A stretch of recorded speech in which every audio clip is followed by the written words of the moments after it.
समस्त सुंदर साथ को गुरु पूर्णिमा की बहुत बहुत बहुत बधाई।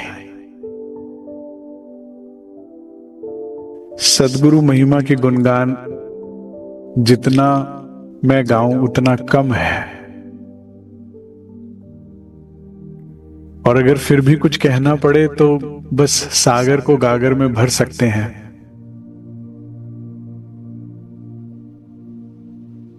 सदगुरु वो है जिन्होंने हमें हमारे जीने का लक्ष्य दिया, जीवन का लक्ष्य दिया। नहीं तो जो जहां भटका रहा था वहां भटक रहे थे, जो जहां बता रहा था सुख शांति आनंद और प्रेम की उसमें दौड़ में, वहां जा रहे थे और कहीं कुछ ना मिल रहा था ना मिलेगा। आदि जगहों पे तो मना करने के बाद भी जाकर देखा, समझ आया कि नहीं मिलेगा, और फिर बाकी जगह वैसे समझ में आ गई कि कह रहे हैं तो नहीं मिलेगा। तो कोटि कोटि धन्यवाद है। सोई सुहागिन धाम में, सदगुरु का कि उन्होंने जीवन का लक्ष्य दिया। सदगुरु कौन है? श्री श्यामा जी हैं, क्योंकि श्यामा जी का सानिध्य, श्यामा जी की बातें हमें सिखाती हैं श्री राज्य से प्यार करना। इसलिए मुझे दोनों बड़े प्यारे हैं, श्री युगल स्वरूप दोनों ही बड़े प्यारे हैं।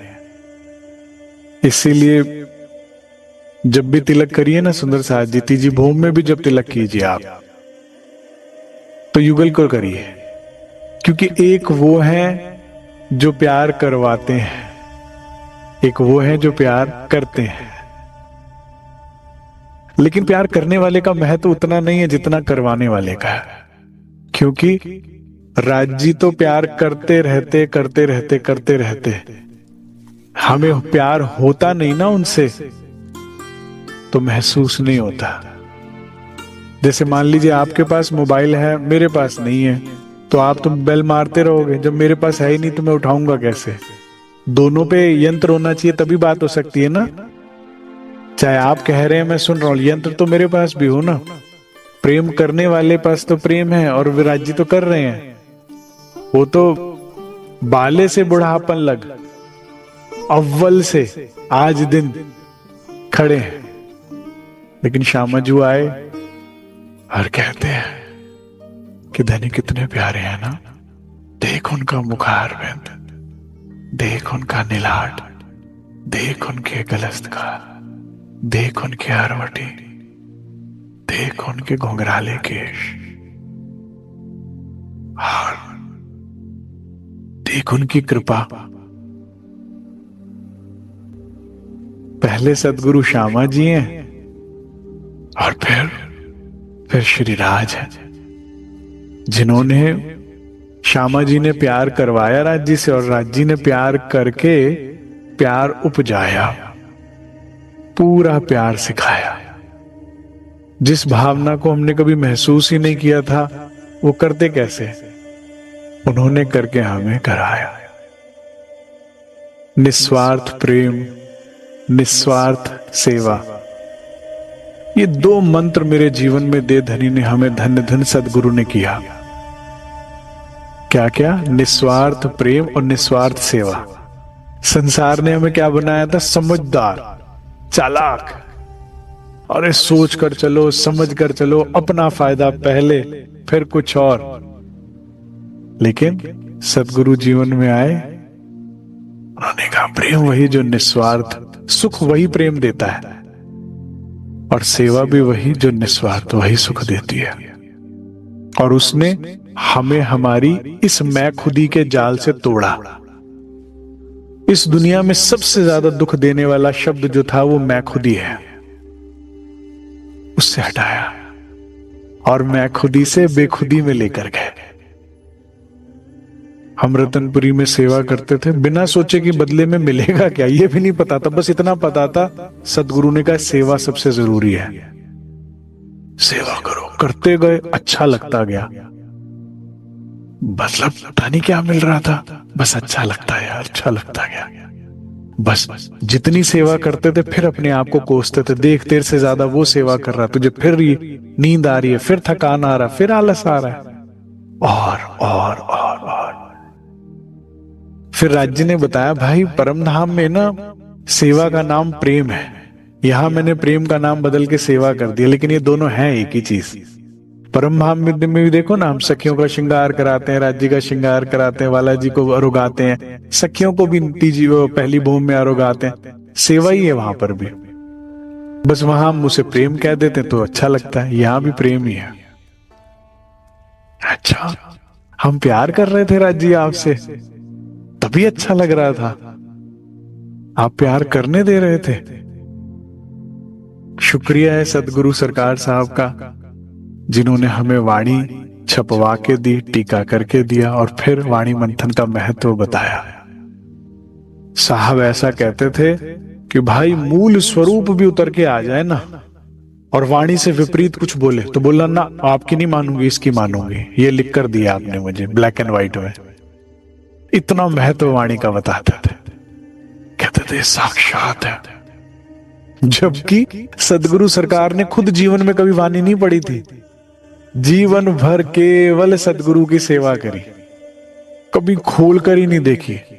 कह रहे साक्षात मिल गए और बस अब तो लाभ लेना सेवा का। सुंदर सात स्वरूप में राज्य महाराज को देख के सब बस सेवा में लग गए सदगुरु की।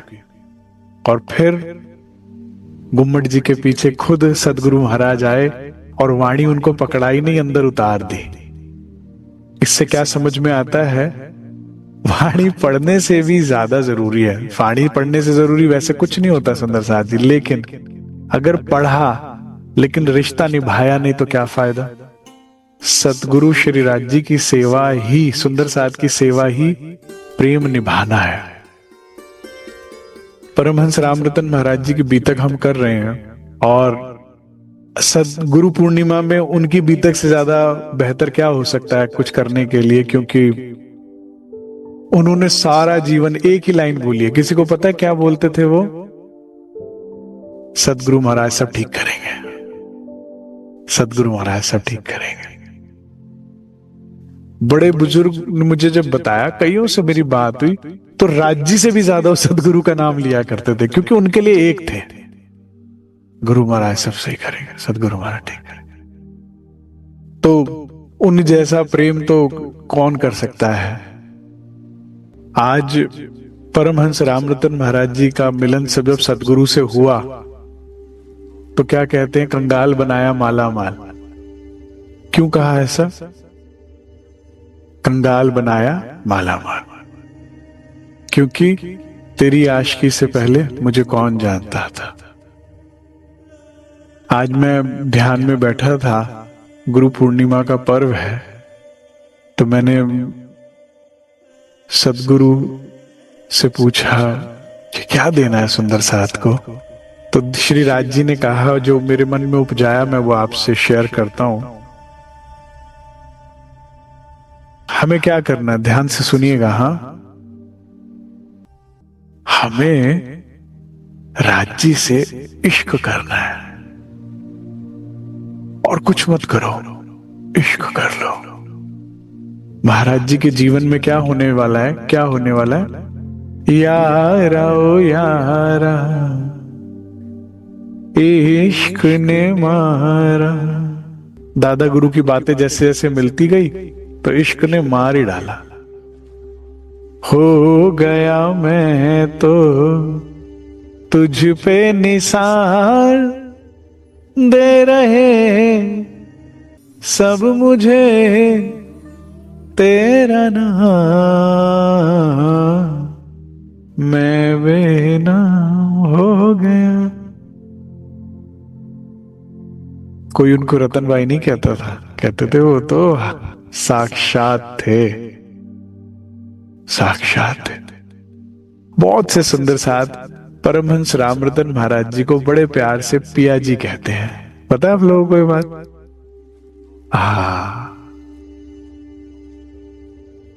बहुत एक बड़ा हुजूम है जो सुंदर साथ का, जो पिया जी कहता उन्हें, क्योंकि आज मैंने यही पूछा महाराज जी से कि हम आप जैसा बनना चाहते हैं, क्या करें। गुरु पूर्णिमा में हमारा दिल है कि जैसे आप, कई सुंदर साथ की इच्छा हो गई होगी, अभी तक सुन के नहीं दिल कर रहा। हाँ, कल मैं निज बैठक में भी यही कह रहा था कि भाई महाराज जी का सुन के कि पिंजर बने बनाए थे, दिल नहीं कर रहा कि यार कुछ तो हम भी हल्के हो जाए।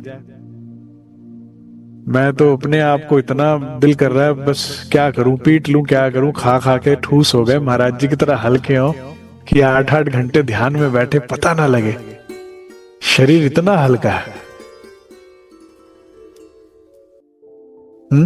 कुछ तो तृष्णाएं छोड़े खाने की, कुछ तो तृष्णाएं छोड़े पहनने की, कुछ तो तृष्णाएं छोड़े सम्मान की, कुछ तो तृष्णाएं छोड़े सुख सुविधाओं की। महाराज जी कितना छोड़े बैठे हैं। तो आज जब दिल में आया कि आप जैसा बनना है तो क्या करें, तो महाराज जी ने कहा इश्क करो, मोहब्बत करो। सुंदर साथ जी, सदगुरु श्यामा जी से भी सच्ची मोहब्बत करो। पहले उन्हीं से मोहब्बत होती है। पहले हमने सरकार से प्यार किया, सरकार ने महाराज जी से प्यार किया, महाराज जी ने दादा गुरु से प्यार किया, क्योंकि जिससे प्यार करते हो उस जैसे बन जाते हो, तो बन जाओगे श्यामा स्वरूप। श्यामा वो जिसको श्याम प्यारा है, श्यामा वो जिसके नाम में श्याम है, वो जो एक है। तो उसके लिए इश्क करो, सच्चा इश्क करो। अगर उन जैसा होना है तो हो जाओगे। मैं जो बात कह रहा हूं ना, महाराज जी क्या है, जर्नी पर है रू से राज हो जाने की, और हर रू राज बनने का पोटेंशियल रखती है, हर रू। और ये जो मैं बात कह रहा हूं, इस बात को कहने के लिए कितने सूफियों को फांसी चढ़ा दी गई। वारिस शाह के जो मुर्शिद थे, सतगुरु थे, बाबा मखदूम, उसको कहा राजा ने आखिरी बार चुनौती है कि जो तू कहता है अपने मुरीदों को कह दे कि तू कुफ्र बकता है, झूठ बोलता है। मुरीद माने शिष्यों को। तो फिर भी बाबा मखदूम ने मरते हुए भी आखिरी बात ये बोली, कहते रब बंदा ते इश्क एक है। राजा को कहते जो तेरी आंख से पर्दा हट जाए तो तू भी रब है। कह रहे चढ़ा दो फांसी। कह रहे चढ़ जाएंगे। क्या कहते हैं बाबा मखदूम, कहते हैं ये दुनिया फानी है, मिटने वाली है, आज नहीं तो कल ये वजूद वैसे भी मिटना था, तू क्या फांसी दे रहा है। ये तो तू कारज कारण बन रहा है जाने का, कोई तो बहाना बनना था, वो तू बन रहा है। मुझे चिंता नहीं, आज नहीं तो कल जाना ही था। ये दुनिया फानी है, आनी जानी है, इश्क तो इश्क है, अल्लाह की मेहरबानी है। इश्क हाजिर है सूली पे लटक जाने को। और ये कह के उन्होंने गले में अपना खुद ही फंदा डाल लिया। इश्क हाजिर है सूली पे लटक जाने को, मौत से बढ़कर सजा दोगे क्या दीवाने को। मौत से बढ़कर सजा दोगे क्या दीवाने को। कतरा मिला समुंदर से, कहते मेरा टाइम हो गया, कतरा मिल चुका पहले ही समंदर से, समंदर हो गया। और ये कह के उन्होंने फांसी कबूल करी। आज भी माँ बाबा मखदूम की जो है दरगाह है, पाकिस्तान में चली गई अब तो, और लोग आज भी मन्नतें मांगते और पूरी होती है। पर जैसा कि मैंने कहा है कि सदगुरु वो जो तन छोड़कर भी निभाते हैं मोहब्बत को और साथ को। और वही अगर आप पढ़ लो प्रसंग आगे, वारिस शाह साहब को जब वहां के काजी ने ईर्ष्या के चलते कत्ल करने के लिए भेजा ना कातिलों को, कि तुम्हारे सारे गुनाह माफ, इतना इनाम रखो, बस वारिस शाह को मार डालो। तो वारिस शाह को रात को, बाबा मखदूम तन छोड़ चुके हैं लेकिन रात को आते हैं, वो कहते वारिस चल आजा जरा घूमने, जंगल चलते हैं। उसको साफ बचा कर ले जाते हैं, पूरी रात जंगल में घुमाते हैं। वो काजी का बेटे को ही गलती से मार देते हैं वो कातिल जो होते हैं। बड़े लंबा प्रसंग है, छोटे में समझा रहा हूं। कतरा समंदर से मिलने का समय आ गया है सुंदर साथ जी। उस स्वलीला द्वैत में दूसरा कोई था नहीं, रूही राज है, वो बनने का समय आ गया और उसके लिए इश्क करो। महाराज जी अब तक विरक्तता में पूर्ण थे, विरक्त कि एक परब्रह्म, एक परमात्मा, एक उस अलख को देख लखने के लिए हर चीज छोड़ने को तैयार थे और छोड़ चुके थे और शून्य समाधि तक पहुंच चुके थे, क्योंकि साकार तो सब प्राप्त कर चुके थे, प्राप्त करने योग्य। सतलोक वैकुंठ या कैलाश तक पहुंच गई, भगवान शिव तक तो ध्यान पहुंच ही गया, उनके तो दर्शन हो ही चुके थे। अब इससे और ऊपर निराकार तक का ध्यान, शून्य का ध्यान करा करते थे। अब इस शून्य से आगे योग माया और परम धाम तक पहुंचना था, और उसके लिए सदगुरु आते हैं, और सदगुरु किताब से नहीं दिल से पढ़ाते हैं प्रेम का पाठ, क्योंकि ये एक लौता पाठ है जो धनी तक पहुंचाएगा। पंथ पहुंचावे कोट कलप, प्रेम पहुंचावे मैंने फलक। तो वही दादा गुरु आए और क्या बोलते महाराज जी, कहते पता नहीं क्या करते थे, आला पिलाते थे, प्याला पिलाते थे और मतवाला बना देते थे। हम ना रहे हम में, कितनी कल की बैठक मुझे सबसे ज्यादा प्रिय है, क्योंकि मेहनत बहुत हो गई, अब रिवॉर्ड्स पाने की बारी आई, तो ऐसा लगा महाराज जी के साथ हम भी रिवॉर्ड्स पा रहे हैं और एटलीस्ट इंस्पिरेशन तो मिल रही है। हाँ हमें भी चाहिए, तो मेहनत करने के लिए थोड़ा प्रेरणा मिली। अभी तक तो बीतक जो है प्रेरणा दे ही रही थी, लेकिन ये जो बातें हो रही थी ना कि हम ना रहे हम मतवाले हो गए, बस वो होना है। अब हम थे कुछ और ही बन गए, ठीक है ना। अब रूह बनते जा रहे हैं, और रूह से अब देखिए राज बनते जाएंगे धीरे धीरे, कतरा समंदर बन जाएगा समंदर से मिलने के बाद। अब तक हमने सुना कि किस तरह से परमहंस रामरतन महाराज जी जब दादा गुरु के पास आए, सोनगिरी पहुंचे, तो दादा गुरु ने उनको अच्छे से पूछताछ करी, प्रश्न पूछे, और पूछताछ के जरिए उनका परिचय लिया नहीं, अपना परिचय दिया है कि तुम जहां तक पहुंचे हो ना अभी तक वो सब पता है। 1 मिनट में प्रश्नों से ही समर्पित हो गए महाराज जी। नहीं आपने देखा वो कनु जादू, प्रश्नकर्ता के प्रश्न से समझ गए, ओहो ये तो भाई आगे के व्यक्ति हैं, ये महापुरुष। जहां अभी तक तो था ना कि अभी तक महाराज जी जितनी भी जगह भ्रमण की और जितने भी साधु संत मिले हैं ना, वो सब उनसे अंडर रेटेड है, अंडर अचीव्ड है। तो अभी तक तो कृपा कर रहे हैं, साधुओं को ज्ञान दे देते थे, बात दे देते थे। अब पहली बार ऐसे प्रश्न, इतनी सटीक बातें, तो समर्पित हो गए। कहते ठीक है चलो, यहां तो भीड़ है, यहां नहीं बात हो पाएगी, निज घर निज सुख की। और दादा गुरु को पूरा कवर भी अपना रखना था। ये बहुत बड़ी कृपा होती है भाई। मैं छोटा था, 17-18 साल का हूंगा, नया नया आया था निजानंद संप्रदाय में। मेरे मन में ना एक संशय आया, मैंने कहा अगर आप सबसे बड़े भगवान जी हो, मैं नहीं मानता ऐसा सरकार कहते हैं, अगर आप हो तो आपको लोग तो जानते नहीं है कोई इतने, फिर आप कैसे सबसे बड़े भगवान जी हो? और कहो कि आप भाई तुम्हें 400 साल हो गए, हम ही को पता लग रहा और किसी को पता ही नहीं है, आप पार ब्रह्म आए हुए हैं सब। वो तो जी महाराज कहते टीवी खोल, मैंने टीवी खोला, टीवी में ना कोई आस्था संस्कार चैनल में ना किसी मंदिर का दर्शन करा रहे थे, कोई तीर्थ होगा, कोई 4 धामों में से एक होगा, और लोग सर पे थालियां रख रख के, क्योंकि चलने के लिए हाथ पकड़ के भी, हाथ भी में भी थाली नहीं पकड़ सकते, इतनी भी जगह नहीं थी, सर पे रख रख के धक्का मुक्की करके किसी तरह अंदर घुस रहे थे मंदिर के, और धक्का मुक्की खा के बाहर निकल रहे थे। कहते अगर आज अपनी पहचान उजागर कर दूं ना कि पार ब्रह्म आए हुए हैं, 2.5 किलोमीटर लंबी लाइन लग जाए मेरे हर मंदिर के बाहर, कि अगला पिछला सब माफ, सीधा अखंड, इतनी हाई अथॉरिटी आई हुई है। कहते लाइन में लगा रह जाएगा। पहले सुख संयन को, पीछे सुख संसार, इसलिए अपने आप को ढांप के रखा हुआ है मैंने। इसी को सरकार साहब ऐसे बताते थे, कहते भाई घर में शादी होती है ना, तो मेहमान अगर 800 आना है तो बनाया 1000 का जाता है, ठीक है, लेकिन सबसे पहले कौन खाता है? बाराती।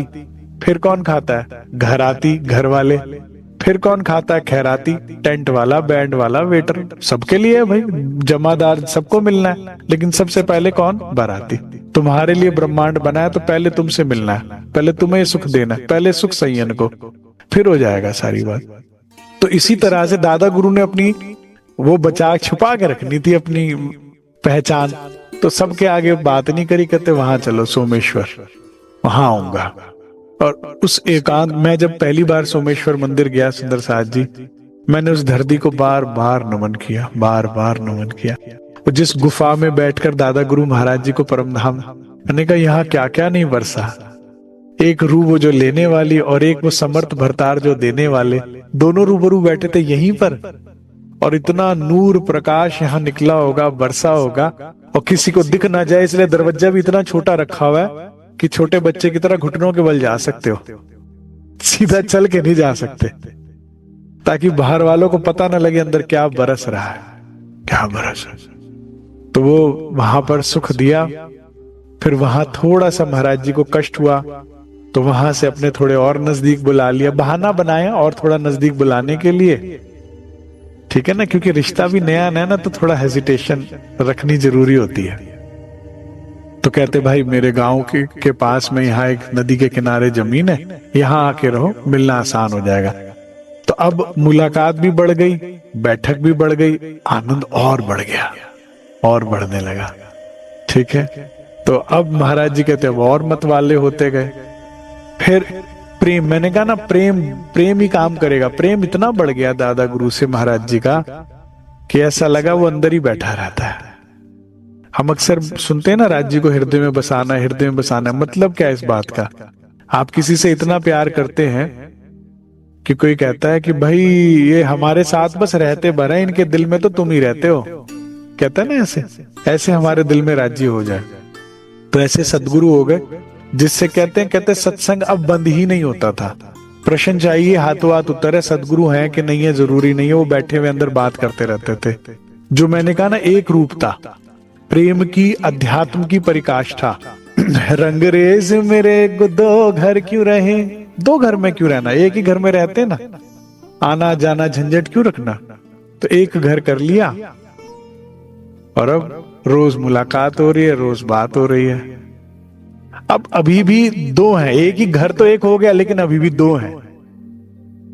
महाराज जी भी हैं और दादा गुरु भी हैं। कहते दादा गुरु को एक दिन कहते हैं अब एक हो जाए, अब निज आसन डाल ही लो। तो अब दादा गुरु जब निज आसन की विनती स्वीकार कर डालते हैं तो कहते हैं उसके बाद तो और स्थिति सुंदर हो गई। अब जब श्यामा जी को निमंत्रण कर दिया, श्यामा जी ही हृदय में आकर प्रवेश कर गई, तो अब उसमें चीज बदलती जा रही, और ज्यादा बदलती गई। अब उसमें कहते हम किसी को कुछ समझते ही नहीं थे और समय खराब करने वाले को प्रसादी दे दिया करते थे।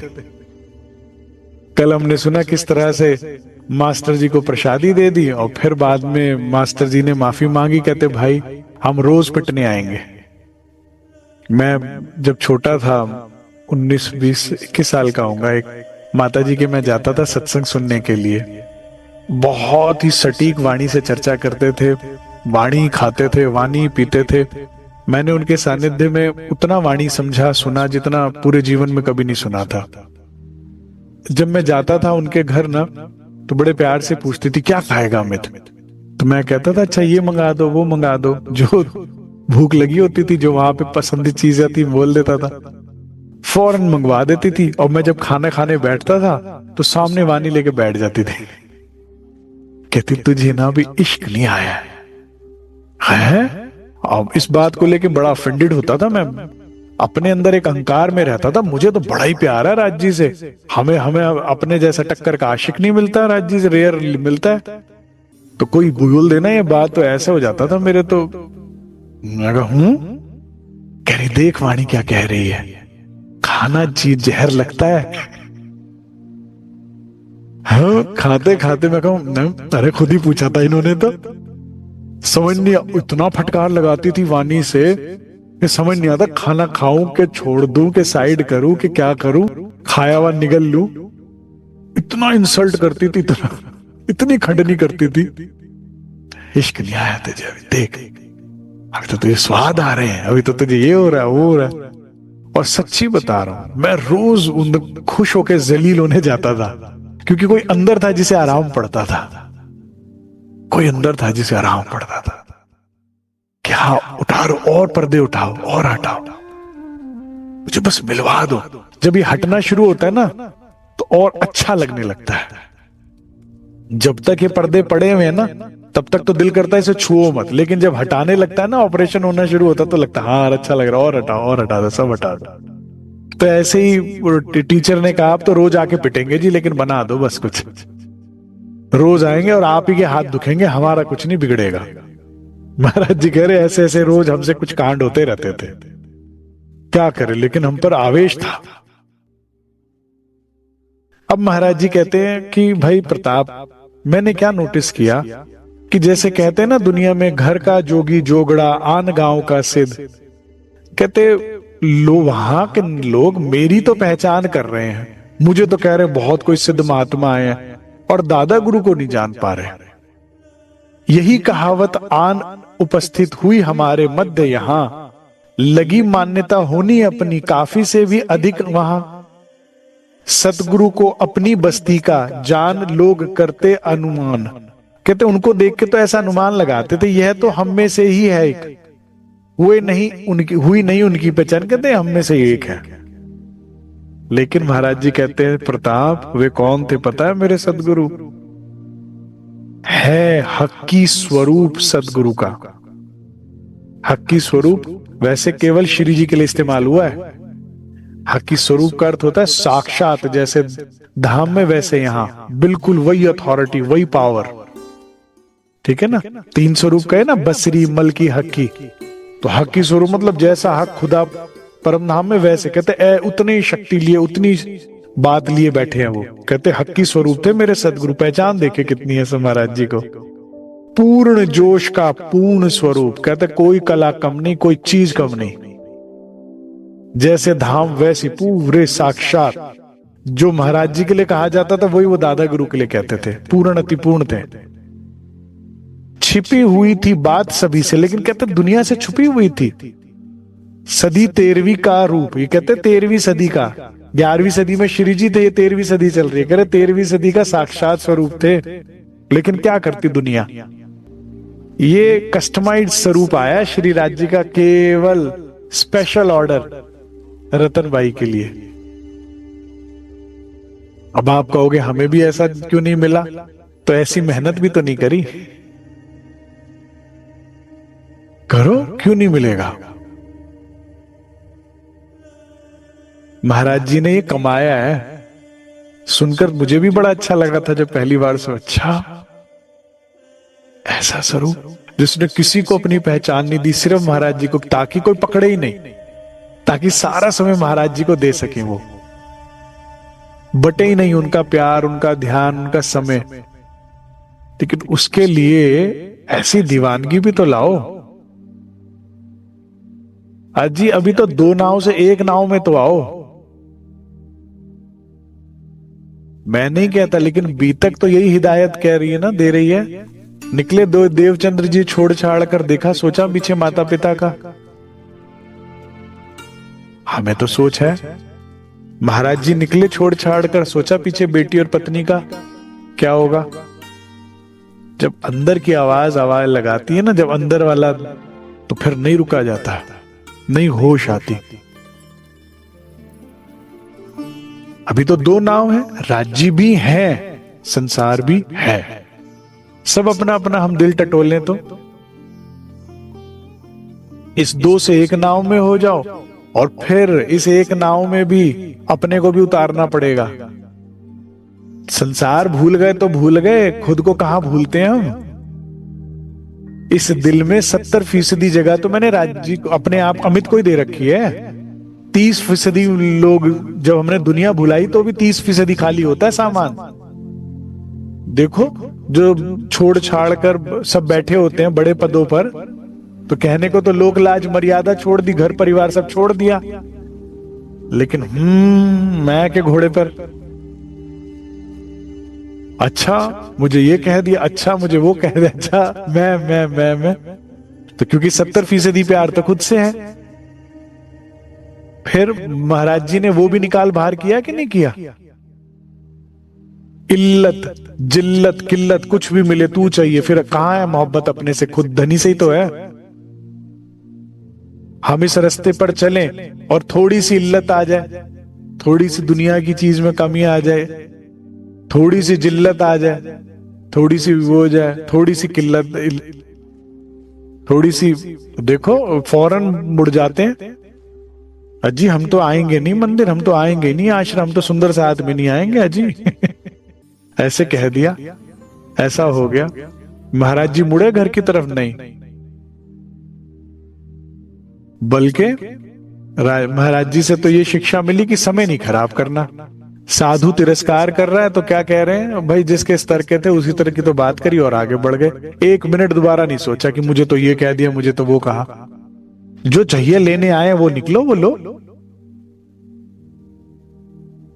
क्योंकि मैंने कहा ना, लाल लिपटा कीच में निर्गुण मारे थे सरगुण ही अपनाए। जो सरगुए हैं, जो गुरु धारण किए, वही निर्गुए तो ठोकर ही मारेंगे। तो जब रूह खेल में है तो खेल में तो यही मिलना है। लेकिन एक सदगुरु तो प्यार करते हैं ना सुंदर साथ जी, वो तो अपनाएंगे, वो तो समझेंगे, वो तो सब देंगे। तो बस आगे बढ़ते जाओ। अब महाराज जी ने जब सब ऐसी मोहब्बत करी तो दादा गुरु रूप जैसे ऐसे श्री राज जी ऐसे तन धारण कर कर मिलते हैं सुंदर साथ जी। ये सब अपनी कमाई है, हम भी करें। थी अंतिम छवि प्राणनाथ की, इससे सभी अनिभिज्ञ रहे। कहते साक्षात प्राणनाथ जी विराजमान थे, उनके किसको पता था ये बात? सब अनभिज्ञ रहे। मान न दे पाए ता कारण, संग रहकर भी जुदे रहे। और यही बात तो देखो हमेशा लागू होती ही है, नहीं? अब नौतनपुरी में कितने लोग पहचान पाए श्री जी को? पहचान पाए? कितने जने साथ चले सूरत से, नौतनपुरी से? रेयर नाम आता है कोई? सब गादी के पीछे ही रहे। बिहारी जी महाराज जी प्राणनाथ है ना? हाँ, ऐसे ही जिस भी युग में राज्य महाराज आए, जिस भी तन में आए, कहां पहचान करी? महाराज जी की भी पहचान कितनों ने करी। वो भी यही कहते थे भाई कि दूर वाले ही नजदीक है, नजदीक वाले तो अफगन ढूंढा करते हैं। अच्छा, और दादा गुरु का भी देखो पूरा अपने आप को छिपाने के लिए क्या क्या करते थे, सुनिए।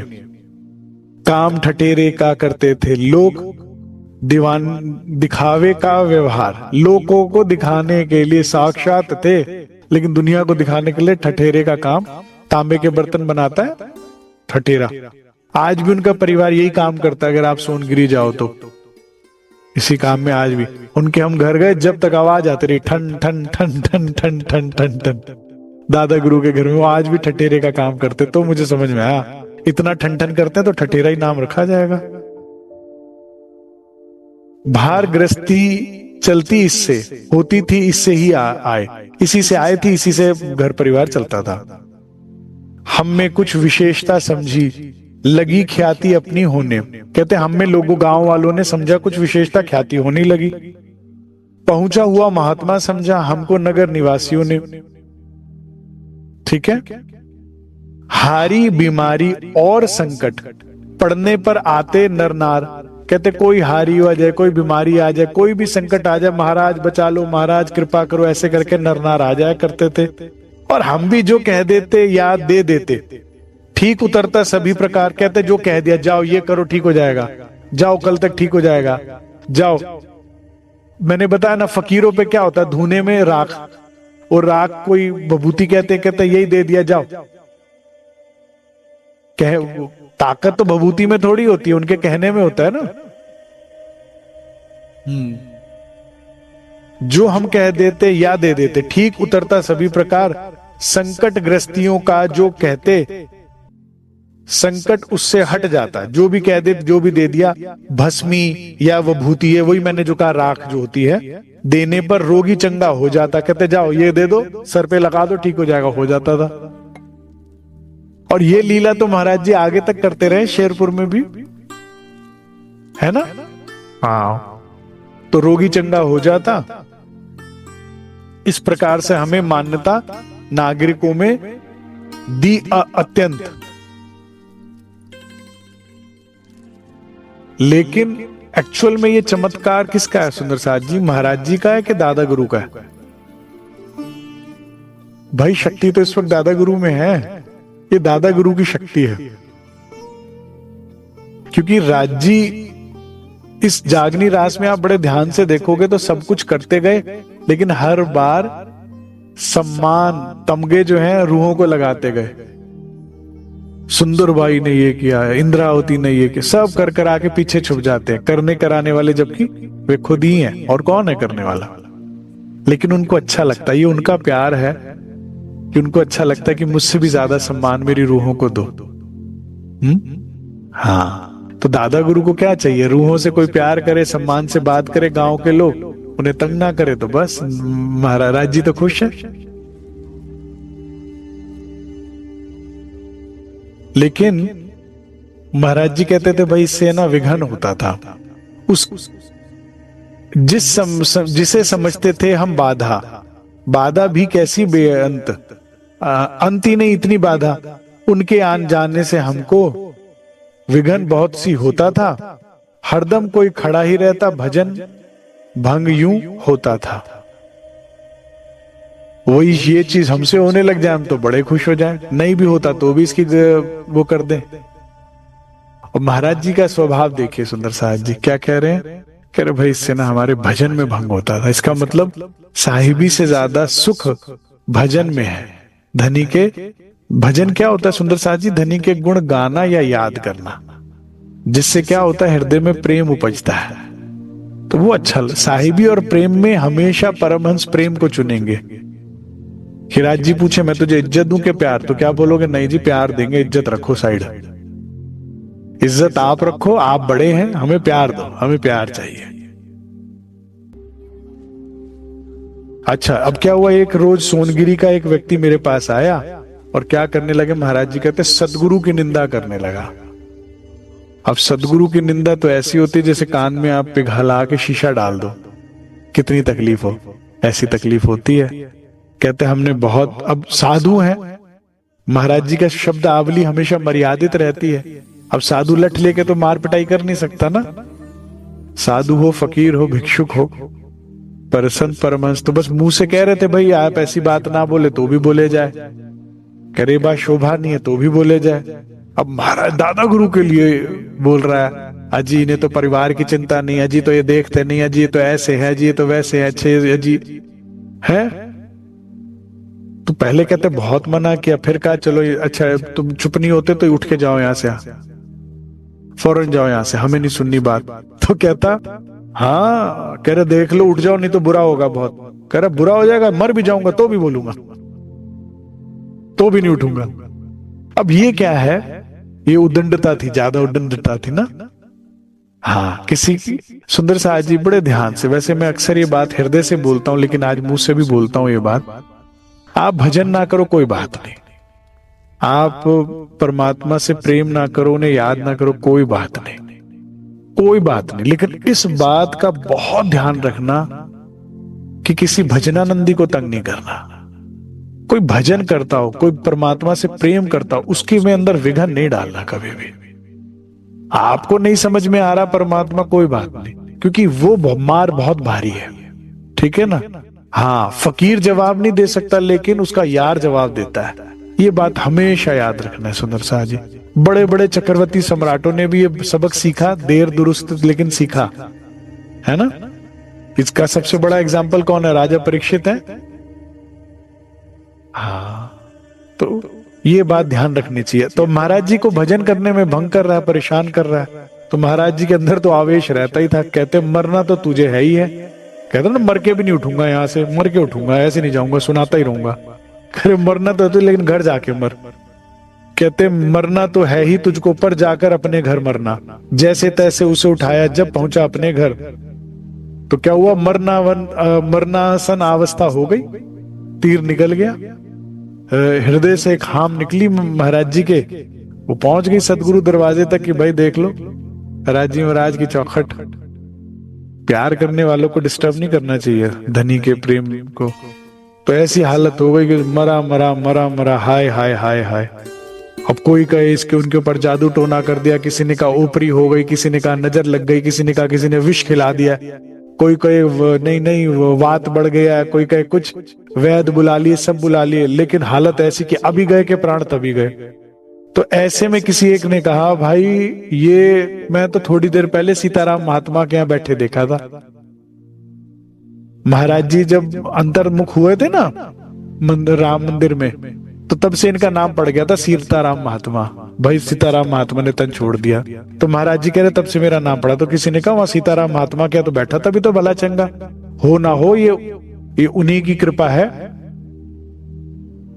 तो सब लोग गए भागे भागे और महाराज जी को कहा, महाराज ऐसी क्या गलती हो गई, वो तो मरने जैसी हालत हो गई, उसको क्षमा कर दो, चलो उसको ठीक कर दो। वहां उनके प्रियजन आए और कहते उसकी तो हालत खराब है, कृपा कर दो चल करके। क्या हो गया महात्मा उसको? जाते ही घर अपने, अच्छा भला बैठा था यहाँ निकट आपके, अभी अभी नब्ज छूट गई उसकी। तो अब महात्मा महाराज घर जाते ही तो अब कह रहे महाराज जो गलती हुई माफ कर दो जाके, वो तो बेचारा ऐसे मरने जैसा हो गया। तो महाराज जी ने बोला हम ऐसे नहीं जाएंगे, गुरु महाराज के साथ ही जाएंगे, नहीं तो उनके बिना नहीं जाएंगे। हमें ले जाना चाहते हो तो उन्हें भी लेके चलो, क्योंकि शक्ति तो सदगुरु पे है ना। नहीं समझे? महाराज जी कह देते थे जो हो जाता था, लेकिन शक्ति तो वहीं से है और ये कोई और नहीं जान रहा, लेकिन महाराज जी तो जान रहे हैं ना। कह रहे भाई मैं जाके क्या करूंगा, जो करना है सदगुरु ने करना है, तो कह रहे उनको भी लेके चलो तो जाऊंगा। तो फिर लोग गए महाराज दादा गुरु के पास और ले आए। अब दोनों को लेकर गए वहां पर, बड़ी प्रार्थनाओं के पीछे गुरुदेव तैयार हुए। हमने जब देखा तो हम भी साथ चल दिए। दी विभूति जाते ही अपनी गुरुदेव ने बटुए से हुई अवस्था ठीक तत्क्षण उस विभूति के देने से, ठीक है। जाते ही दादा, वही मैंने कहा ना ये तो बहाने होते हैं, दिया क्या अंदर साक्षात बैठे हैं, ठीक हो गया। तो फिर महाराज जी ने डांटा, भकर इतना तूने मुझे परेशान किया, जिनके बारे में बोल रहा था देख ले, इन्हीं की वजह से प्राण बचे हैं तेरे, आइंदा ऐसी बात नहीं करना। हम बोले उससे समझे कुछ, जिनकी निंदा करते थे और छुपा भेष है वो, अगर अपने आप को जागर नहीं कर रहे, महाराज जी कह रहे मुझे तो पहचाना भाई, पहचान ले अब तू भी जरा, इनकी निंदा कर रहा है, यहां तक तेरा कद नहीं है।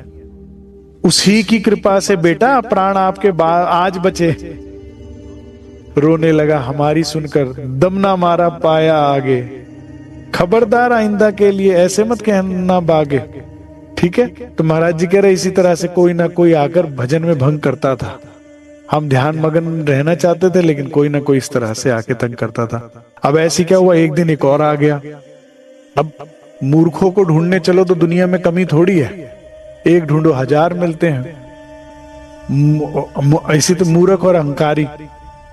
तो अब महाराज जी की जहां ख्याति बन रही है समाज में कि भाई इन्होंने वो दिया ठीक हो गए, वो कहा हो गया, तो चमत्कारी हैं ये, कोई पहुंची हुई हस्ती हैं, कोई साधु हैं, फकीर हैं। तो वही जो नकारात्मक नास्तिक व्यक्ति होता है ना, माया का जीवड़ा जिसे कहते हैं, कोड़ा, वो कह रहा है अरे मैं देता हूं परीक्षा, मैं उसका वो उतारता हूं, मैं करता हूं उसको, है ठीक, बड़े आए। तो आ जाता था एक व्यक्ति ऐसे महाराज जी को तंग करने और कहते थे आज हमारी इच्छा है कुछ, एक और आग धमका एक दिन, बोला आते ही हमसे, आज हमारी इच्छा है कुछ चमत्कार देखें तुमसे। हमने कहा भाई हम साधु, चमत्कार से क्या मतलब? प्रश्न आपका बड़ा असंगत और बहुत ही बेढब है, ठीक है ना। ये तो एरोगेंस और रूडनेस है, ये क्या बात कर रहे हो? हम साधु हैं, साधु से तो ज्ञान लिया जाता है। और ये कौन सा तरीका होता है, चमत्कार दिखाओ जरा। चमत्कार की यदि इच्छा है तो मैं कहता हूं जाओ किसी तांत्रिक विद्या वाले के नजदीक चले जाओ, वो दिखाएंगे चमत्कार। और ये मुझे बनारसों माता जी कहते थे महाराज जी को हमेशा यही स्वभाव था, कभी भी उन्होंने जो भी लीला करी अपने ऊपर दावा नहीं लिया, कहते थे सदगुरु महाराज कर रहे हैं तो सदगुरु महाराज ने किया। और अगर कोई मांगता भी था तो यही कहते थे कि भाई ये हमारा काम नहीं है। इसको बुरा मानते थे चमत्कारों को, कहते थे, क्योंकि चमत्कार क्या होता है सुंदर साहब जी, ये तिलसम में और तिलसम बढ़ाता है। श्री जी साहब ने कहा भाई चमत्कार क्या है, कह रहे खेल का खेल, एक ये खेल चल रहा है, इसमें तो फंसे हुए थे, अब इसके और ये खेल में फंस जाओगे तुम। तो महाराज जी भी चाहते थे कि भाई आत्म जागृति में लगो, प्रॉब्लम्स दूर करने में नहीं, समस्या खत्म नहीं, जागृत करने में अपना बात बनाओ। ऐसी विद्याओं से कुछ भी मतलब नहीं भाई, हमको कोई तंत्र मंत्र हमें नहीं आता। और वो कितना वैसा उद्दंड था, कहता बातें करते बड़ी बड़ी पर चमत्कार के नाम सिफर, सिफर माने जीरो। चमत्कार क्या और दिखावे, बिला वजह तेरे आकर दुनिया वालों को बहकाना फुसलाना ही आता है। करे गांव वाले तेने पागल बना रखे हैं, तुझे यही आता है बस लोगों का पागल बनाना, करामात पल्ले नहीं तो फिर कहो तुम्हें है क्या आता। नाम बड़े और दर्शन छोटे, क्या सिर्फ ढोंग है पास। मार दिया है तुम जैसों ने ही इस दुनिया का सत्यानाश। देखो क्या बोल रहा है। ये है सुंदर साहब जी, जिसके अंदर नास्तिकता, जिसके अंदर ये मुनाफिकगिरी होती है, जिनकी आंखें अंदर की फूट रही होती है, वो यही होता है। मैंने पीछे भी आपको एक प्रसंग में सुनाया था कि एक बार जेरूशलम के अंदर एक तालाब है, जिस तालाब की मान्यता थी कि इसके अंदर बीच बीच में बबल्स उठते थे, फवारा सा उठता था, और उस फवारे में जो पहले पहुंचकर स्नान कर लेगा, तालाब हमेशा शांत रहता था, कभी कभी बीच में फवारा उठता था, तो वो कहते थे ये परमात्मा का तालाब है, जो उसमें स्नान कर लेता वो ठीक हो जाएगा। और चमत्कारिक घटनाएं होती भी थी, इसीलिए दीनहीन दुखियारे अक्सर उस तालाब के आसपास बैठे रहते थे। कोई बेचारा कोढ़ी है, कोई रोगी है, कोई अपाहिज है, कोई कुछ है, जो भी मान्यताएं चाहते थे वो लोग बैठे रहते थे अक्सर वहां पर फकीर। तो उसमें बेचारा एक ऐसा था जिसकी लात बचपन से खराब थी, तो माता पिता के गुजरने के बाद वो वहां जाकर बैठ गया, और जो दूसरा भाई था वो उसको छोड़कर चला गया कि भाई तेरी कितनी सेवा मैं करूं, तेरी मैं अपना अलग हो गया। तो वो बेचारा बचपन से लेके करीबन 30-40 साल वहीं पड़ा रहा, लेकिन दोनों पांव खराब थे, तो जैसे तैसे जैसी फवारा उछलता उससे पहले कोई ना कोई पहुंच जाता था उस फवारे में झीलना करने के लिए, तो पहुंच ही नहीं पाता था। पानी के अंदर कब तक बैठे रहोगे, गल जाएगा ना शरीर, बाहर ही बैठना पड़ेगा। और बाहर में फैल पहले कोई पहुंच जाए बार बार, लेकिन उसने कहा भाई जीवन में और तो कुछ है ही नहीं, ना बीवी ना बच्चे ना माँ बाप रहे, और भाई छोड़ के चला गया, तो एक ही परमात्मा के आश्रय वहीं बैठने लगा। पाँव खराब है तो कोई खाने को दे जाए तो भिक्षा भी वहीं मिल जाती, तीर्थ स्थान था।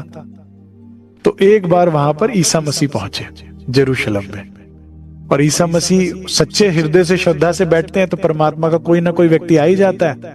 तो ईसा मसीह ने आकर कहा कि तुम्हारी जो दुख के घड़ी जो है खत्म हो गई, तुम्हारी परीक्षा की, परमात्मा ने मुझे भेजा है, चलो खड़े हो। कह रहे महाराज, वो पहचानता नहीं था ईसा मसीह को, कह रहे मेरी तो टांगे खराब हैं, मैं तो इतने सालों से यहाँ हूं, कैसे खड़ा हो जाऊं। कह रहे कहा ना चलो खड़े हो जाओ, ठीक हो गया, तुम्हारा समय खत्म हो गया कष्ट का।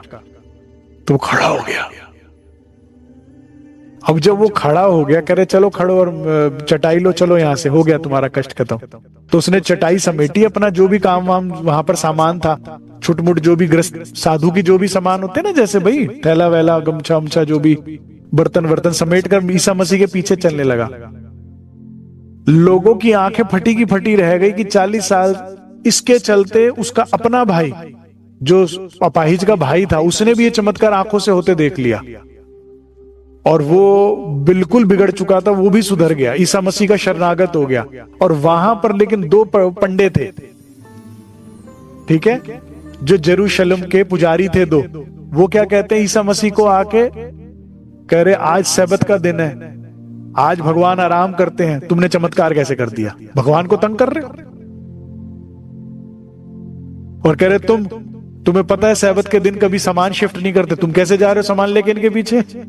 सोचो, एक परमात्मा का आदमी व्यक्ति ही तो कर सकता है, कोई दिव्य पुरुष ही तो ऐसी लीला कर सकता है। वो ये जानते हुए भी, लेकिन कितनी पट्टी होती है आंख पर। हाँ, सुंदर साहब जी, श्रद्धा समर्पण झुकाव से ही कुछ नजर आता है, नहीं तो सामने होते हुए भी नहीं समझ में आता।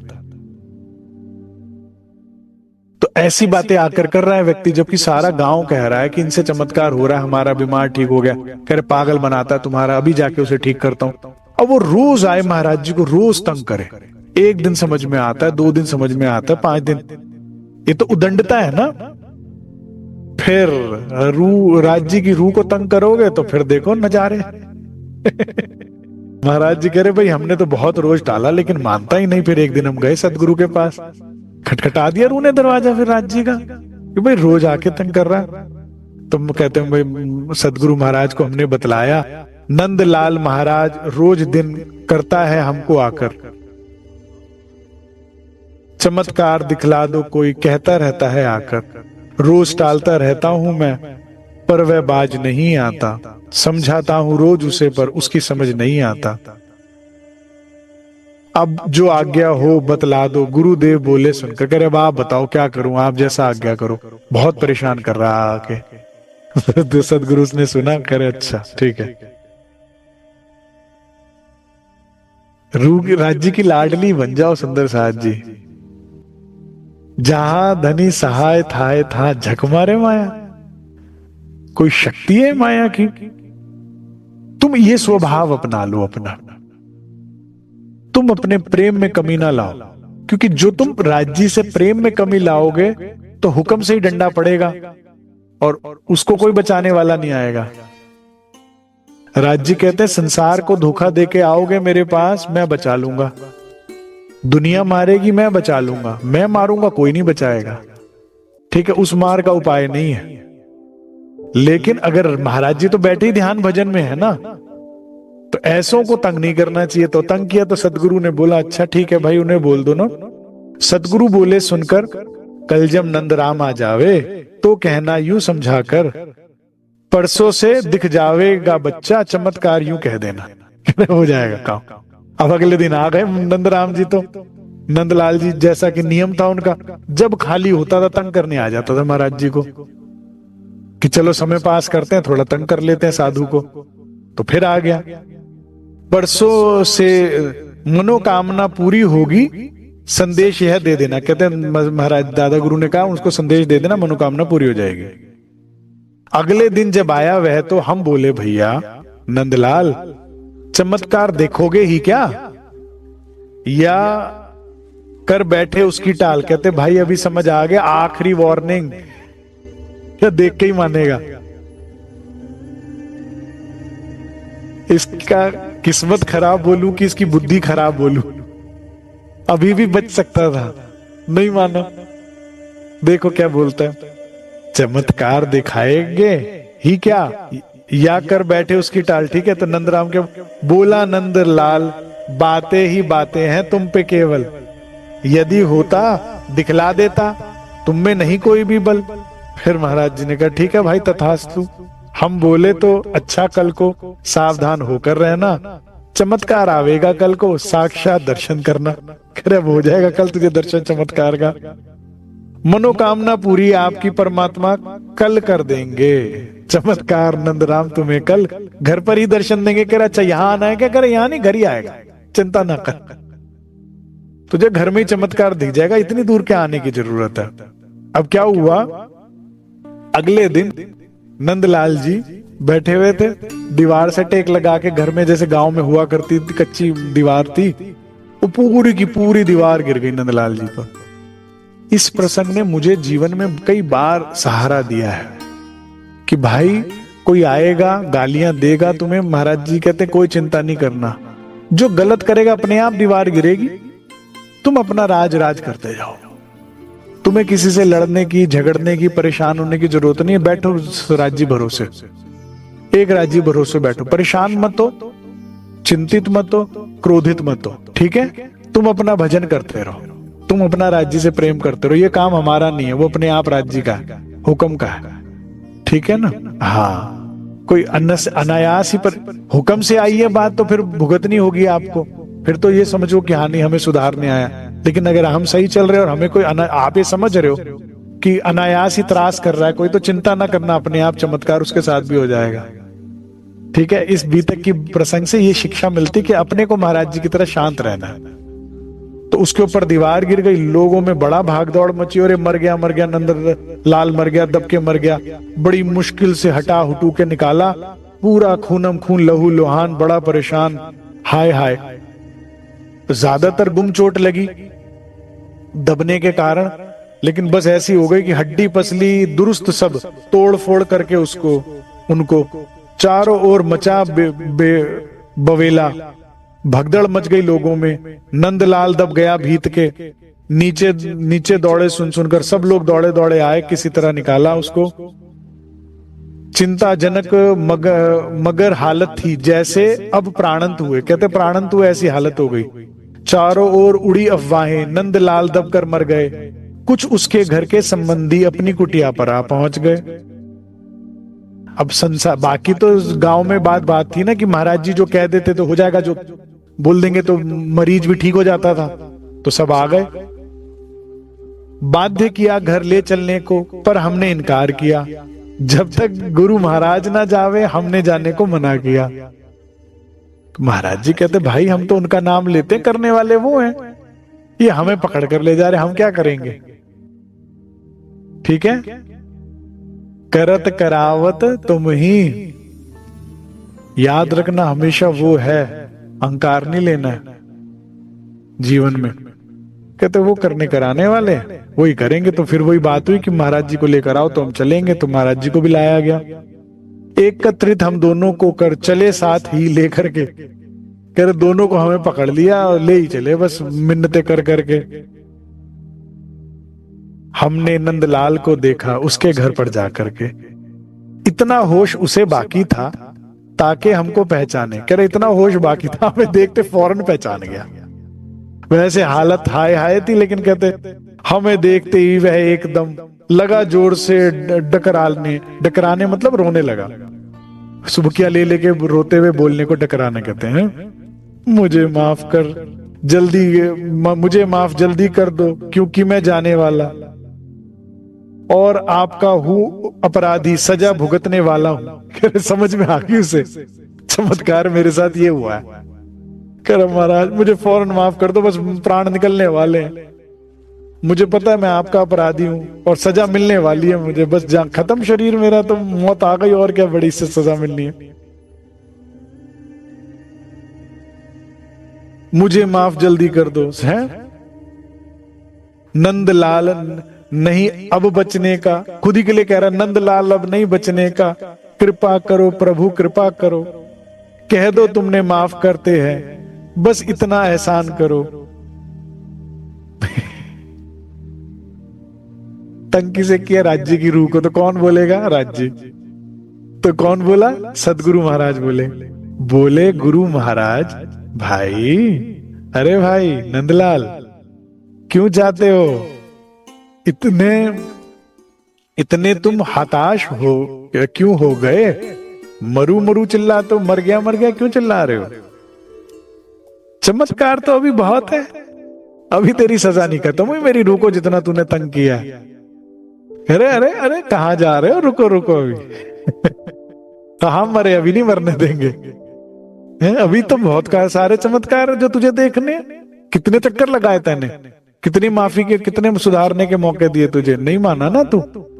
हाँ सुंदर साहब जी, जब हम गलती करते हैं ना, मन वचन कर्म से किसी का दिल दुखाते हैं, कोई अधर्म आचरण करते हैं, तब तो सोचते नहीं, ठीक है, तब तो बिल्कुल कोई समझाए भी तो समझेंगे नहीं, डरेंगे नहीं, घबराएंगे नहीं, और फिर जब भुगतना पड़ता है तब कहते पता नहीं ऐसा क्या किया हमने, कि हमारे साथ ऐसा हुआ, करते हुए सोचते नहीं, जब भुगतना पड़ता है ना तो फिर हैरान होते हैं।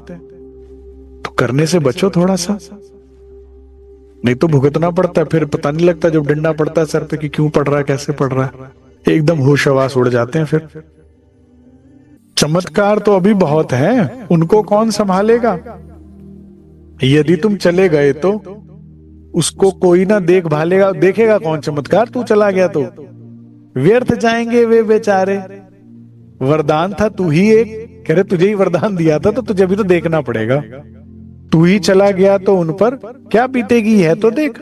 कहते ही गुरुदेव एकदम खड़े हुए घर चलने को, कहते महाराज अब सदगुरु चलने लगे तो हम भी चलने लगे। किंतु आग्रह नंदलाल ने की हमको रुकवाने को। मैंने कहा ना पहचान तो अभी महाराज जी की है, दादा गुरु की है नहीं। कर नहीं महाराज, अच्छा वो जा रहे हैं आप तो रुक जाओ। उसे लगा इन्हीं से माफी मिलेगी, इन्हीं से चमत्कार ये जो मांगा था खत्म होगा, इसी से कष्ट दूर होगा। करे आप मत जाओ। उन्होंने जो कह दिया ठीक है। महाराज ठहरो बस तब तक जब तक निज प्राणांत ना हो। कह रहे बस मैं मरने वाला हूं तब तक आप बैठे रहो। यह शरीर अपना निश्चय विषयों का, कहते मैं मानता हूं मेरे अंदर विषय है, विकार है, कमी है। भगवान जब तक शांत ना हो, कहते जब तक ये पापी शरीर ना खत्म हो जाए तब तक आप बैठे रहो। हो सकता है मिले शांति कुछ महात्माओं के होने पर। कितनी टोन बदल गई, एक डंडे से अकल आ जाती है। दे नुकसान तोड़े गुमान। वो देता है छप्पड़ फाड़ के और लेता घुटने तोड़ के। तो सावधान सुंदर साथ जी, बड़ी सावधानी से, ठीक है। अब एकदम टोन बदल गई। कह रहे आपके होने से कुछ अंतिम बार दर्श कर लूंगा यहां आपके रहने से। कह रहे आप होगे तो प्राण छूटने से पहले महात्माओं के दर्शन हो जाएंगे, मेरा कुछ उद्धार हो जाएगा। तो फिर दादा गुरु लौट गए, चलते चलते फिर मुड़ गए। कह रहे चिंता ना कर, अभी ना मरने देंगे तुमको। बोले गुरु महाराज पुनः। कह रहे अच्छा ले, दी विभूति अपने बटुए से। गुरुदेव ने उसे अता दे दी। वो बूटी नाम का है कि हो गया ठीक। ठीक हुआ उसका शरीर पर, बुद्धि पर हुआ असर।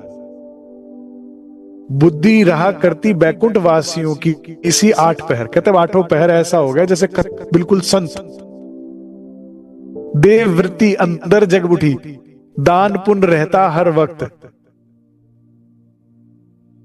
एक विरक्त सी हालत हो गई, जचने लगा एकदम भक्त। ऐसी बुद्धि फिरी कर एकदम जैसे भक्त हो गया। सुनो क्या करने लगा फिर। भर भर घड़े दूध कुटिया पर भिजवाता रहता नंदलाल। करे अब तो रोज मेरे घर मेरे पास कुटिया पर भर भर के घड़े, पूरा घड़ा नहीं जैसे इतने इतने घड़े, दूध ले जाओ महाराज जी के लिए, दूध ले जाओ महाराज जी के लिए। सेवा शुरू हो गई। करे भिजवाता था। वस्त्र अनादिक बटवाता रहता, जो मिलता कंगाल। कहते कोई कंगाल मिल जाए बेचारा जिसपे कपड़े ना हो, वो ना हो, बांटने लगता। इस मंदिर में अन्न भेज दो, उस मंदिर में भेजो दाल, उस आश्रम में चावल भेज दो। ऐसे बने श्री नंदलाल। करे ऐसी हालत हो गई। करे बांटते बांटते बांटते बांटते घर सारा खाली हो गया। साधारण परिवार से था वो। उसके इस उदारवाद से तंग बने घर वाले। अब घर में भुनी भांग ना छोड़ी, खाली करके छोड़ा सब। लुटा दिया अपने हाथों से, उड़ा दिया सब राख समान। दानवीन बन गए बैठे एकदम, नंदलाल जी कृपा निधान।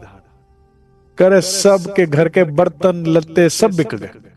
सारा घर खाली कर दिया नंदलाल ने।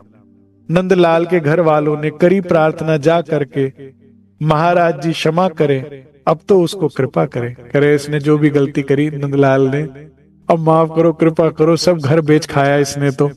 भाई जो भी काम होगा उसका, किसानी का होगा, जो भी होगा, पैसा आता ही होगा, लेकिन सब खर्च कर देता। बच्चों के लिए घर वाली बार सब बेच दिया, बर्तन वर्तन सब। तो खाए कहां से, परेशान हो गए बिल्कुल। सब जमा पूंजी खत्म कर दी, जीरो पर आ गया। उजड़ गया घर सारा उसका। दिया दान का ऐसा रोक, कह रहे महाराज ऐसा रोक दिया आपने तो दान का सारा उजड़ गया। घर में अन्न ना बर्तन वस्त्र, कह रहे ना उसने बर्तन छोड़े। बिना वस्त्र बेचारा कोई फकीर दे के उसे कपड़े दे दे सारे उठाकर, किसी को अनाज दे दे, किसी को तेरे पास बर्तन नहीं है तू बर्तन ले जा। घर सारा खाली कर चुका है तो। अब कह रहे अब तो सोनगिरी के लोग भी हंसने लगे। अब तो मेहर फेर दो अपनी, जो मेहर करिए उसे फेर दो अपनी। उसे अब तो करो महात्मा माफ, अगर कोई गलती है उससे उसे थूक दे मन से आप। कह रहे कोई गलती है गुस्सा थूक दो। फिर महाराज जी को दया आ गई। हमने ये बात श्री सदगुरु के कानों में कहकर आए। सुनकर इस प्रकार की गाथा सदगुरु साहिब मुस्काए। हाँ, रूह को तंग कर रहा था ना, चमत्कार दिखला दो है। कैसी भाषाओं का उपयोग कर रहा था। तो महाराज जी कह रहे अच्छा ठीक है, कर देंगे ठीक। हम बहुत सालों पुरानी बात है सुंदर सरदार जी, एक ना विज्ञापन आता था जिसमें ना एक छोटा बच्चा अपनी बहन के साथ जा रहा है, छोटे छोटे बच्चे हैं, तो उसकी बहन ना पानी के को गड्ढे में गिर जाती है, उसके कपड़े खराब हो जाती है, तो रोने लगती है। तो ना बच्चा क्या करता है, पानी को ना ऐसे मारता, कहता ये ले और ले और ले। फिर क्या कहता था बच्ची को, कहता था सॉरी बोल रहा है, तो ना बच्ची हंसने लगती थी। तो मुझे राजी से इस चलचित्र को दिखा के कहते बच्चा ना राजी है और ये बच्ची रूह है। अब पानी तो निर्जीव है, इसमें कोई जीवन थोड़ी है, जैसे ब्रह्मांड झूठ है, इसमें जान थोड़ी है जो किसी से बदला लिया जाए। जो हम रोते हैं ना, किसने मेरे को ये कर दिया, उसने मेरा वो कर दिया, है ना, समझ आ रही है मेरी बात। और वो तो निर्जीव है, जैसे पानी निर्जीव है। तो राज जी हमारे लिए जैसे ये दादा गुरु क्या कर रहे हैं, उस पानी को पीट रहे, ले और ले फिर सॉरी बोल रहा है, तो रूह खुश होती है पानी को लगी है चोट, पानी को चोट लगी है। ऐसे नंदलाल तो है ही नहीं, लेकिन रूह को हंसाने के लिए कहते थे पानी को भी पीटूंगा मैं तेरे लिए। तो हमने ना बड़ा डायलॉग फेमस करा, हम बड़ा खुश होते हर बात पे, गए सॉरी बोल रहा है, कोई बात नहीं, पानी से भी सॉरी बुलवाएंगे, चिंता ना करो, रोती हुई रूह को हंसाने के लिए। ये ब्रह्मांड नहीं है ना, नहीं से भी किता की रूह खुश हो जाए कि इसने रुलाया, अच्छा देख दे। तो ये कर रहे हैं महाराज जी, किसको सजा दे रहे, कोई हो तो सजा दे। वाणी का मंथन करिए। राज जी कहते हैं भाई ये ब्रह्मांड इतना भी नहीं कि दो टुकड़े कर दें, किससे बदला ले तेरा। रूह कहती है ना हमें इसने दुख दिया, इससे बदला लो वो लो। कह रहे पहलवान बराबर का हो तो हाथ दो किए जाते हैं, सामने तो कोई है ही नहीं। सूर्य के सामने जैसे अंधकार नहीं रहता, ऐसे सत्य के सामने यह सत्य है। बात समझ आ रही है? इस समझ में आ गई तो बहुत से दुख दूर हो जाएंगे। लेकिन मेरे राज्य इतने प्यारे हैं, उस पानी के तालाब में उतर के पानी की पिटाई कर करके तुम्हें हंसाएंगे। देख सॉरी बोल रहा है, झूठ से भी करवा देंगे, चिंता ना करना, तुम्हें हंसी के लिए, तुम्हारी हंसी के लिए। तो वो दादा गुरु ने हंसी, कहा अच्छा ठीक है भाई। अब फिर कहते ठीक है बुला लाओ नंदराम को। तो कह रहे हमने उसके किसी सिफारिशी को कहा जाओ बुला लाओ, अभी मौका, माफी मिल जाएगी, फटाफट जा। वो दौड़ता हुआ गया, नंदलाल को भाग कर लेकर आया। कर दादा महाराज जी ने कहा मैंने सिफारिश कर दी है, अब बस सामने खड़ा हो जाना, बोलना कुछ नहीं, ठीक है, अभी माफी करवा देता हूं, चिंता ना कर। देख, क्योंकि सजा एक्चुअल मुजरिम किसका है, रूह का थोड़ी है, राज का है, जिसका दिल हम दिल किसके हैं, राज्य के है ना, दुखाया तो राज्य का दिल है ना। तो राज्य के आगे खड़े हो गए, तो राज्य कह रहे क्या, हाँ भाई देख उसे श्री सदगुरु बोले, हाँ चित प्रसन्न भी है नंदलाल, खुश हो। तो जरा क्या बोले, चारों खाने चित है, सुना है अब तो दान पुण्य में कर रखा है बड़ा कमाल। अरे कमाल कर रहे हो तुम तो आजकल खूब दान पुण्य में। और मैंने सुना तुम तो भोग भोग रहे हो, बैकुंठ निवासी जैसे ऐसे हो गए हो, बिल्कुल विरक्त और दान पुण्य करने वाले। हाँ, चमत्कार की मन में इच्छा अभी और बाकी है क्या। देखो पिटे हुए को पीट रहे ना, पूरा चानो खानो चित। अगर हाँ भाई और देखना है चमत्कार, तो अंदर से पूरा जड़ से मिटाते हैं रोग। ओ तो बेचारा बोंदला सा, दूसरे ने कहा बोल फटाफट, नहीं कर, नहीं नहीं नहीं बोला, नहीं नंदलाल काट सा बना सामने खड़ा रहा, करुणा कर उस पर करे, नहीं नहीं नहीं और नहीं देखना कर, ठीक। फिर सदगुरु ने करुणा कर उस पर, सदगुरु ने फिर उसको प्रसाद दिया, क्योंकि सजा गुनेगार राज्य के हैं, जो रूह को सताएगा वो गुनेगार राज्य का, तो माफ भी राज्य कर सकते, रूह तो सिर्फ सिफारिश कर सकती, जी कर दो। करुणा कर उसको प्रसाद दिया, साधारण हो गई अवस्था, उस विभूति निधि से एकदम खाते ही नॉर्मल हो गया वो। नंदलाल फिर कभी ना बोला, मारा नहीं सामने दम, ऐसे हाथ जोड़कर निकलता था कुटिया के आगे से। हाथ खुले करके भी नहीं निकलता था, माफी माफी माफी करके निकलना उसने। ऐसी। अब ये लाइनें ना मेरी बड़ी प्रिय हैं सुंदर साथ जी, बड़े ध्यान से। कैसे बताऊं, जब तक उनसे मिले नहीं थे ना हम, जब तक हमने उनकी पहचान नहीं करी थी, जब तक हमने उनके प्यार को पहचान के उनसे प्यार नहीं किया था, जब तक हम उसके हुए नहीं थे, तब तक तो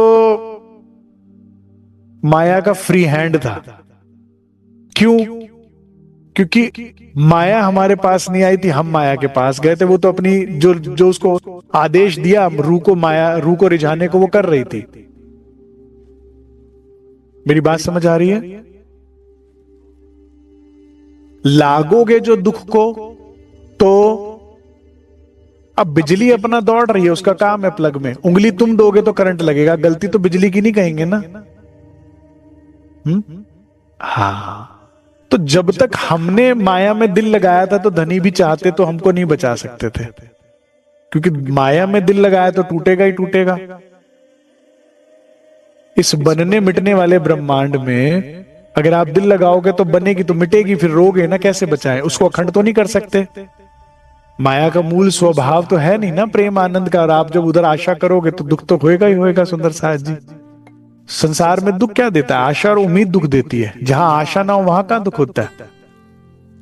होता है उम्मीद? नहीं, दुख नहीं होता। तो लेकिन अब जब रूह ने पहचान कर ली उनकी और कह दिया, पिया मैं तेरी हुई, ओ पिया मैं तेरी हुई, अब मेरा नख से सिक तक रोम रोम हृदय सूरता स्वभाव की हुई। अब क्या नजारे होते हैं, मेहनत है उस तक पहुंचने की, उसे रिझाने की। क्योंकि सुंदर साथ जी 400 साल से राज्य रिझा रहे हैं हमें, हमने नहीं कोशिश करी उन्हें रिझाने की। हमारी हालत तो उस नृत्यिका की तरह से है जो राजा को नृत्य करके इतना प्रभावित कर देती है कि राजा कहता है अगर इसने इनाम में मुझसे शादी भी मांगी ना तो विवाह कर लूंगा। लेकिन वो रिझा क्यों रही थी? जब राजा पूछता है कि क्या चाहिए, तो क्या कहती है? आपके कारागार में मेरा प्रेमी बंद है, उसको छोड़ दो। तो राजा सर पे हाथ मारता है, कहता है मुझे मेरे लिए नहीं, माया के लिए रिझा रही थी। तो तब तक तो कष्ट है, तब तक तो कष्ट है, क्योंकि वो जिसको छुड़वा रही हो ना, वही आके जूते मारेगा, वही डंडे लगाएगा, वही दिल तोड़ेगा। लेकिन जब महाराज जी की तरह तुम धनी को रिझाने निकलो, धनी के लिए 400 साल से राज्य रिझा रहे हैं। ये ब्रह्मांड किस खेल हुआ? मेयर वास्ते, माहे खिलावे सब मेयर, वही तो उसी ने तो बनाया तुम्हारे लिए। लेकिन अब जब महाराज जी ने राज्य को रिझाया तो क्या नजारे होते हैं, समझते हैं? अगर समझ में आ जाए तो फिर शायद जीवन बदलना आसान हो जाएगा कि बहुत रुझाली दुनिया को, बहुत नाच लिए इनके नचाए। अब आप दुनिया दे लई मैं ते नचे आ बथेरा, सुना है वाला भजन? फिर भी नहीं कोई बनिया मेरा, अब नचना पिया जी दे नाल, अज मैनू नच लैण दे, नच लैण दे पिया, नच लैण दे। तो दुनिया के लिए नाच लिए। अब जब हम राज्य को रिझाते हैं तो क्या नजारे होते हैं, बड़े ध्यान से सुनते हैं। ये कुछ लाइनें मेरी बड़ी प्रिय हैं, इसको पढ़ के ना राज्य पे प्यार आता है और दिल करता है यार हमें भी प्यार करना है राज्य से, ये जीवन हमें भी जीना जो महाराज जी जी रहे हैं। सुनिए जरा कि कैसे फिर खेल में परमधाम बन जाता है। क्या कहते हैं नंदराम जैसे, अब कितने आएंगे कितने जाएंगे हमें चिंता नहीं है, अपने आप सीधा करेंगे अच्छे अच्छों को, हमारी चिंता नहीं रहेगी फिर हमारी रक्षा की। ठीक है, तो क्या कह रहे? छत्र छाया हम पर सतगुरु की, जिसमें रहते मस्त। ठीक है, उनकी छाया थी सर पे, अब तो बस मस्त रहा करते थे। छतरी लेकर खड़ा है वो खुद, उसकी छतरी में हम नहीं भीगेंगे, माया कुछ नहीं बिगाड़ पाएगी। छत्र छाया, बात समझ रहे हैं आप मेरी बात? आप जब किसी की शरणागत हो जाते हैं, एक छोटा राजा बड़े राजा का शरणागत हो जाता है, कोई हमला करने आता तो कहता भाई रुक जाओ, अब ये मेरी शरण में है, अब इस पे हमला मेरे पे हमले जैसा है, तो फिर देख लेना, तो पीछे हो जाएगा ना दुश्मन। तो अब शरणागत हो गए महाराज जी, तो कह रहे छत्र अब उनका है हमारे ऊपर, तो अब मौज ही है मौज। फिर उसके बाद उससे ऊपर कोई राजा कहां से आएगा जो तुम पे कुछ कर पाएगा, फिर तो मौज करते। छत्र छाया हम पर सतगुरु की, जिसमें रहते मस्त। लेकिन ये छत्र छाया कैसे मिलेगी, ये समझ लिया ना पिछली बीतक में। अब तक जो हमने सुना वो ये सुना कि छत्र छाया मिलेगी कैसे, क्योंकि मैंने कहा ना दुनिया मारेगी तो मैं बचाऊंगा, लेकिन तुम बिगड़ोगे और मैं सुधारने के लिए मारूंगा तो कोई बीच में नहीं आएगा। तो पहले हमें महाराज जी जैसा जीवन जीना है, और फिर अगर हम महाराज जी की तरह धनी को पाने के लिए अपना जीवन और उसके लिए हर कष्ट उठाने को तैयार है, और सबसे इंपॉर्टेंट इस माया से दिल चुरा ले, यहां दिल ना लगाए, फिर क्या नजारा होगा। छत्र छाया सदगुरु की उसमें मस्त रहोगे। साक्षात पूर्णाति पूर्ण वे थे सदगुरु सिद्धस्त। कहते वो ऐसे नहीं थे, साक्षात थे। कौन सी रिद्धि, कौन सी सिद्धि, कौन सी शक्ति उनके जो अधीन नहीं थी, सिद्धस्त थे। अब क्या देखो, अभी महाराज जी पहले कहां रह रहे थे? सोमेश्वर मंदिर में, पेड़ के नीचे, क्योंकि वहां रूम ही नहीं बना कोई। और देखो ऐसे सांप वगैरह तो आते ही थे, वो ऐसे भी तंग कर रहा था कोई प्रेत आत्मा इत्यादि से। बहाना बना तो यहाँ पर पास बुला लिया। अब महाराज जी ने यहाँ कच्ची पक्की सी अपनी झोपड़ी बनाकर रहने लग रहे थे। दादा गुरु ने सबसे पहले कहा भाई इनका ना झोपड़ी पक्की करो, मजबूत बढ़िया, ठीक है, यहाँ पर भी कोई समस्या नहीं आनी चाहिए, अब यहीं आना है, मिलना है, बैठना है। तो जहां झोपड़ी थी अपनी, उसका मालिक था एक किसान। अब गांव में तो कौन है जो महाराज जी से या दादा गुरु से प्रभावित ना हो, तो उस किसान को कहा कि भाई इतनी जमीन हमें दे दो। इतना बड़े खेत में गांव किसान के लिए छोटी सी जगह कोई बड़ी चीज नहीं होती है। कह रहा हाँ महाराज आप ले लो। तो दादा गुरु ने कहा वो जमीन ले ली और उस पे पक्की कुटिया बना दी। न सांप, न बिच्छू, न कीड़ा, न मकोड़ा, न बारिश, न कुछ, आराम। थोड़ी जगह मंगाकर सदगुरु ने बनवाया अपना स्थान। देखो दुनिया ऐसी धक्के खाती रहती है यार, घर तो बना ले, एक जरूरत नहीं है। अभी महाराज जी केवल 32 33 के तो हुए हैं, जिंदगी लग जाती है अपना घर बनाने में, नहीं लग जाती? सुंदर साथ जी करते रहो मेहनत, तुम घर बनाने में मेहनत करते रहो। महाराज जी ने राज्य रिझा लिया इतने में, तो फिर अपने आप राज्य सदगुरु ही बनवा देंगे, घर बनवा दिया। महाराज जी ने नहीं कहा, दादा गुरु अपने आप करते रहते हैं। हमारे दिल्ली में एक सुंदर साथ है, सरकार के ऊपर पूरी तरह से फिदा थे, सेवा में थे, बहुत गांव से आए थे बेचारे, बड़ी मुश्किल से बस गुजर बसर हुआ करता था, लेकिन सेवा में ऐसे थे कि उनसे आगे कोई नहीं मिलेगा, पीछे ही भले मिलेंगे सारे सेवा में। तो सरकार साहब उनके घर आते थे। जब पहली बार घर आए तो उन्होंने मुझे अपना ये प्रसंग बताया। एक ही कमरा था, किराए पर रहा करते थे, तो चूल्हा जो था उससे धुआं धुआं हो गया सारा। तो सरकार ने कहा भाई तेरे पास गैस नहीं है चरण सिंह? कह रहा नहीं सरकार, चूल्हे से काम अच्छा हो जाता है। गैस तो उस जमाने में ना सुंदर साथ जी सिलेंडर बड़ी मुश्किल से मिला करते थे। आज जो आम चीज है, जो मेरी उम्र या मुझसे पुराने हैं वो जानते होंगे, सिलेंडर। और पुराने लोगों को याद होगा टेलीफोन लाइन भी रेयर लगती थी किसी की, उसके लिए भी रिश्वतें दो, मिन्नतें करो, अप्रोच लगाओ तो टेलीफोन लाइन मिलती थी, नहीं तो नंबर ही नहीं मिलता था। 6-6 महीने, साल साल, कई साल धक्के खाने पड़ते थे। तो लोग कहते हो बधाई हो मेरे घर टेलीफोन लाइन आ गई। लैंडलाइन आना भी बड़ी रेयर होता था। तो जब जिस मोहल्ले की, जिस गली की आती थी, लोग खुशियां मनाते थे। और ऐसी ही सिलेंडरों की लाइन, सिलेंडर नहीं मिलता था उस जमाने में, नंबर नहीं आता था कि आपको ये कूपन असाइन हो गया, अब आप जब भी मांगोगे तो सिलेंडर मिल जाएगा।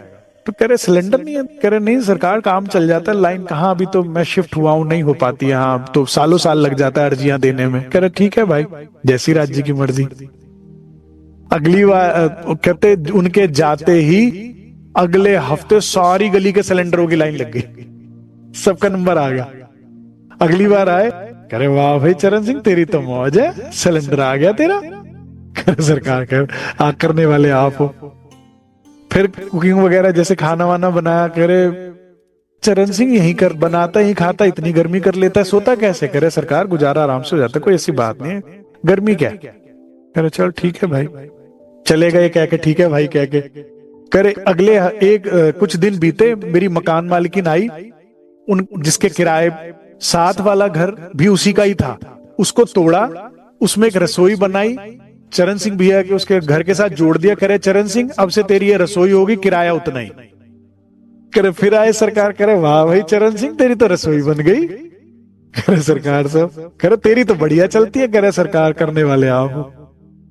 फिर वो सरकार साहब जैसे उस दिन रात रुक गए तो वॉशरूम जाने के लिए सुबह, तो करे वॉशरूम जाना, करे सरकार हम तो जंगल जाते हैं, ले गए जंगल। करे भाई तेरे यहाँ वॉशरूम नहीं है, जंगल जाते हो, घर में सब लोग। करे हाँ सरकार कोई फर्क नहीं पड़ता, थोड़ी सी दूर है, ऐसी कोई बात नहीं है। करे ठीक है भाई। अगले हफ्ते मकान मालिक ने इधर वाला घर तोड़ा, बाथरूम बना। करे चरण सिंह ये तेरा बाथरूम किराया तेरा उतना ही 2000। करते हो तुम कन्हैया मेरा नाम हो रहा है।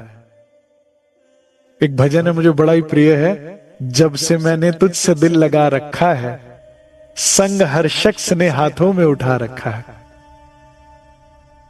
क्या नहीं करते, क्या नहीं करते, बस तुम प्यार करो, राजी तेरी रजा, मांगो तो केवल सिर्फ उसको मांगो। सच्चा प्यार तो यही होता है ना। मुझे राजी कहते थे भाई दुनिया में भी ना कोई इतना पागल नहीं बनता, किसी एक बार तुम घर गए, कोई काम है तुम्हें, ठीक है तो जाओ, अरे भाई बड़े दिन दिखे नहीं, ये वो झूठी छुटी चिकड़ी चुपड़ी बातें करो और फिर कहो मेरा वो काम कर देना और निकल बनो, कर देगा। दूसरी बार, तीसरी बार, चौथी बार उस दुनिया का आदमी पागल है, जब देखो आता है काम के लिए आता है, ऐसी बहाने बातें बनाता है, तुम्हारी बड़ी याद आ रही थी, ये था वो था। 5वीं बार वो भी नहीं करेगा काम, और तुम राज्य को ठगते हो यही करके।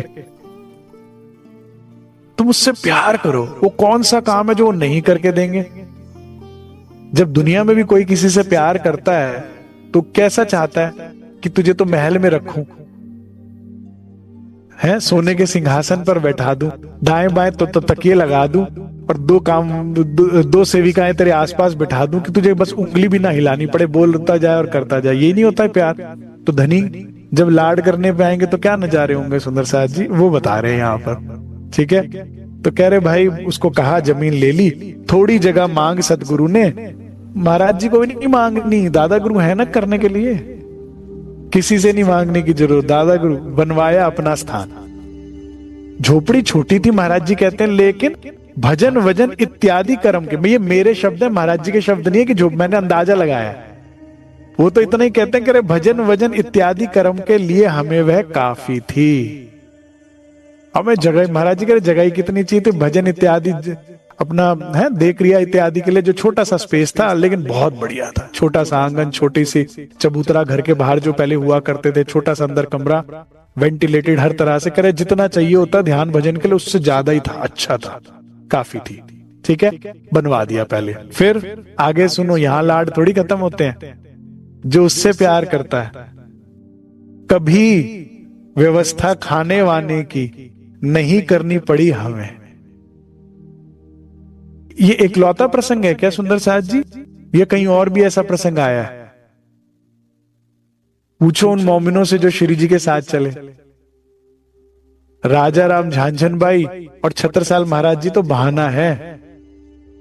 15 वर्ष राजा राम जी ने संभाला, फिर बाद में छत्रसाल जी ने संभाला।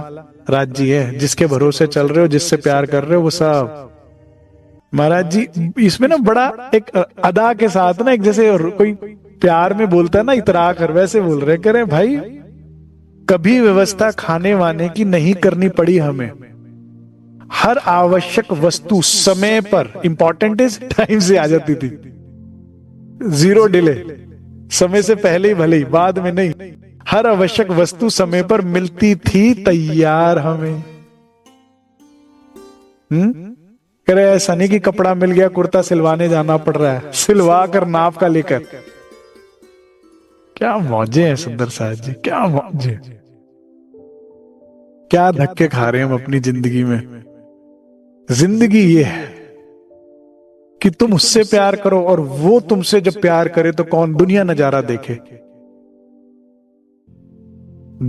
मतलब चक्रवर्ती सम्राट भी नमन करे, फकीर के आगे तो कौन नहीं झुकता, जिसकी उससे यारी होती है, उस सबको पता होता है इसकी सीधी वहां यारी है, इसको कहीं बात मंजूर हो जाएगी सीधी, तो कौन नहीं झुकेगा बताओ मुझे। पूरी भारत का राजा था अकबर, नंगे पांव गया था फकीर के पास, और ऐसा एक नहीं कई प्रसंग है। बना बनाया खाना पाता, पाता बना बनाया साग। खाना का मतलब ये मत सोचना रोटी साग भी बना बनाया। और धूना सदा चेतन मिलता था, क्यों शाम होते ही ठंड हो जाती थी, फकीर को तो क्या है ना, हम आजकल हीटर चलाते हैं, वो फकीर धूना रमाता है, तो अपने को नहीं ढूंढनी आग कहां से, कोयला कहां से, केरोसिन कहां से, तिल्ली मच करे।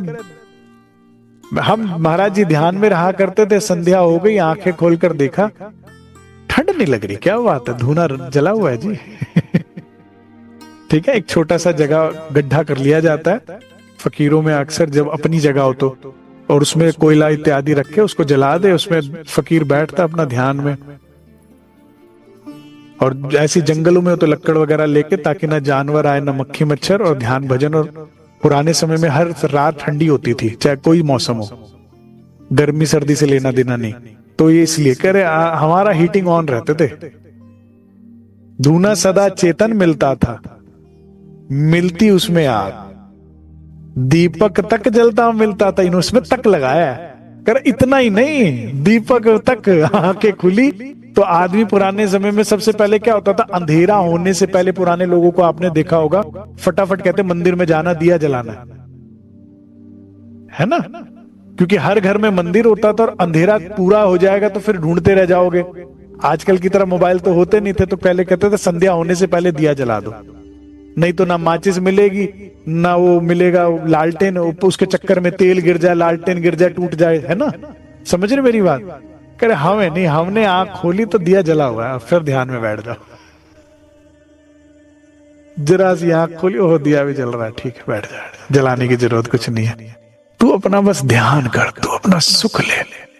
श्री राज एक दुनिया में ऐसे सुंदर साथ जी मुझे मिले, जो वाकई में जो ऐसा उनका स्वभाव कि तेरे सुख में मेरा सुख है, रूह ध्यान में डूबी हुई है और सदगुरु तुमसे ज्यादा खुश है। हाँ सुख ले रही है, ले ले ले ले। नहीं तो दुनिया में कोई आदमी एक ना एक दिन आके झंझोड़ देगा, यार तेरा इतना हम करते हैं, तू इतना सा भी नहीं पूछता सोचता। एक सदगुरु राजी महाराज ऐसे जो कभी नहीं चाहेंगे, वाकई में हमारे सुख में ही उनका सुख है।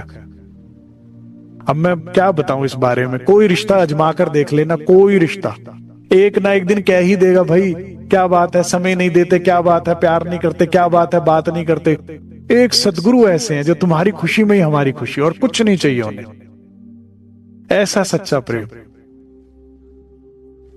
इतना कुछ करे, दादा गुरु को कुछ मांगेंगे महाराज जी से,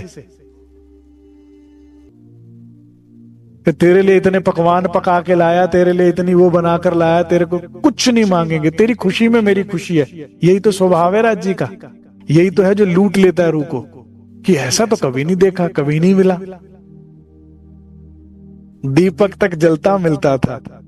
अच्छा देखो भोलापन करे, जाने कौन किया करता।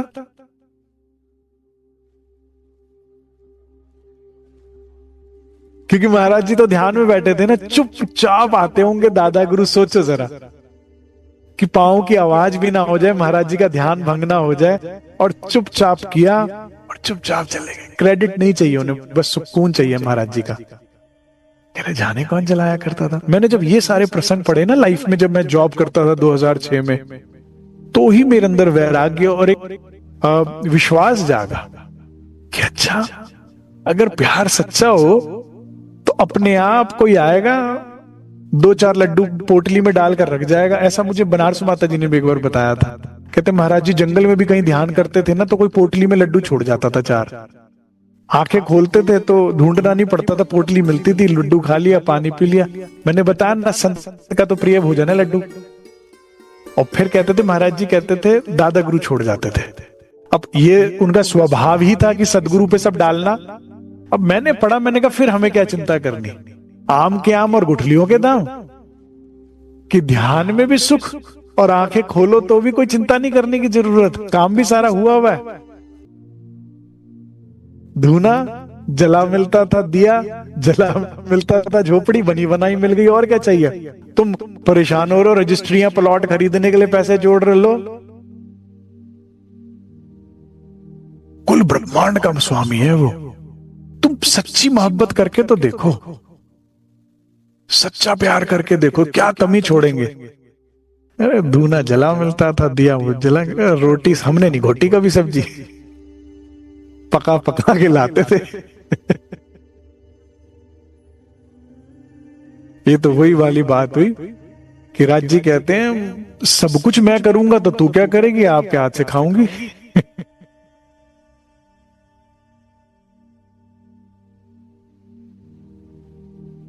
हम प्यार करने वाले, हम प्यार करेंगे, बाकी सब आपका काम है, आपके ब्रह्मांड में आपके मेहमान है।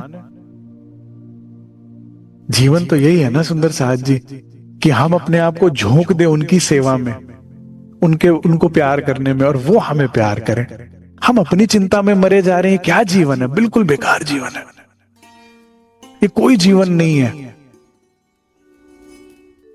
जीवन ऐसा हो कि हम उनके नाम कर दे, हमें अपना ख्याल ना आए महाराज जी की तरह।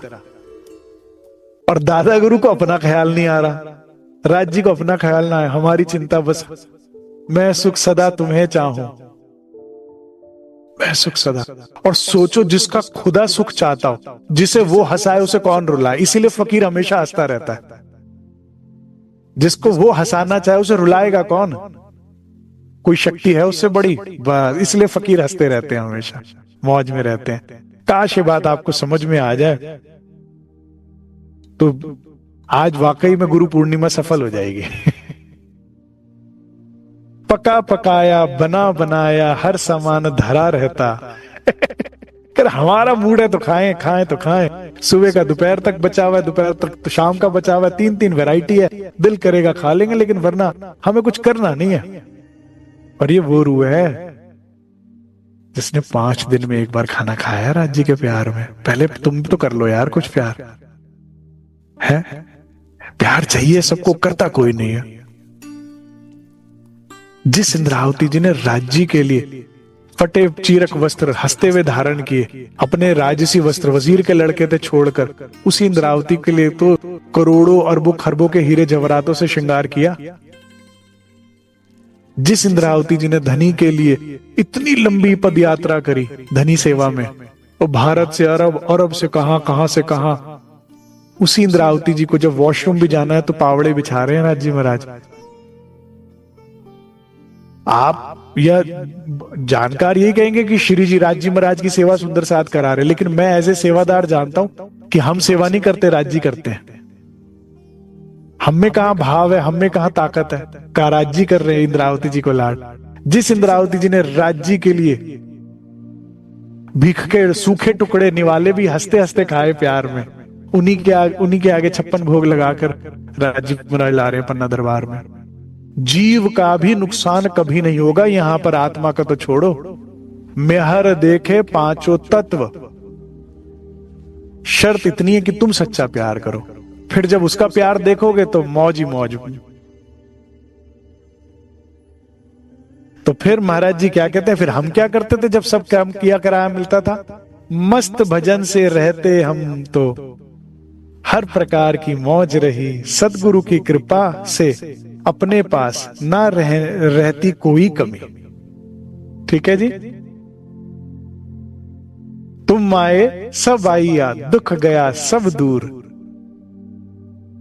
मोहम्मदी कहे ये सुख क्यों कहूं जो उगया मूल अंकुर। तेरा संबंध इसी कारण मिल रहा है, निस्बत है। तो प्रणवधार सुंदर साथ जी, अपनी परवाह बहुत हो गई, घिसट घिसट के जिंदगी, जीवों के साथ रह के जिंदगी जी ली बहुत। अब जरा रूहों की जिंदगी जी ले, आनंद दंग। हम कौन है? आत्म दुल्हन। दुल्हन भाव में आ जाओ तो तुम भी श्यामा जी हो। श्यामा जी को कहा ना आत्म दुल्हन, लेकिन अभी आत्म है। दुल्हन भाव ले लो, राज्य से प्यार करो, इश्क करो, कछु कमी ना करत खासा। हम उनके लिए जिए, वो हमारे लिए जिए। ये जीवन सुंदर है, यही जीवन सुंदर है। और यही प्रेरणा सदगुरु ने हमें की अपने बीतक से। आप सब सुंदर साथ को गुरु पूर्णिमा की बहुत बहुत बधाई। मैं धनी चरणों में प्रार्थना करता हूं। मैंने वैसे तो कल कहा था आपको कि सदगुरु के आने से हमारे जीवन में तो करार आ गया, अब कुछ करार हम भी सदगुरु को दे, ये निश्चय लेके कि इस बार का फेरा हम सफल करेंगे। क्योंकि सदगुरु को करार तभी आएगा जब ये फेरा सफल होगा, नहीं तो ये भी सारी मेहनत बेकार हो जाएगी। जितने भी हमारे लिए उन्होंने मेहनत करी सारी बेकार हो जाएगी। तो हम उन्हें भी करार दें, यही हमारी श्रद्धांजलि है और यही गुरु पूर्णिमा पे उनको गिफ्ट है कि हम मेहनत करेंगे अपनी आत्म जागृति के लिए। बोलो श्री प्राणनाथ प्यारे की जय, बोलो श्री सद्गुरु महाराज।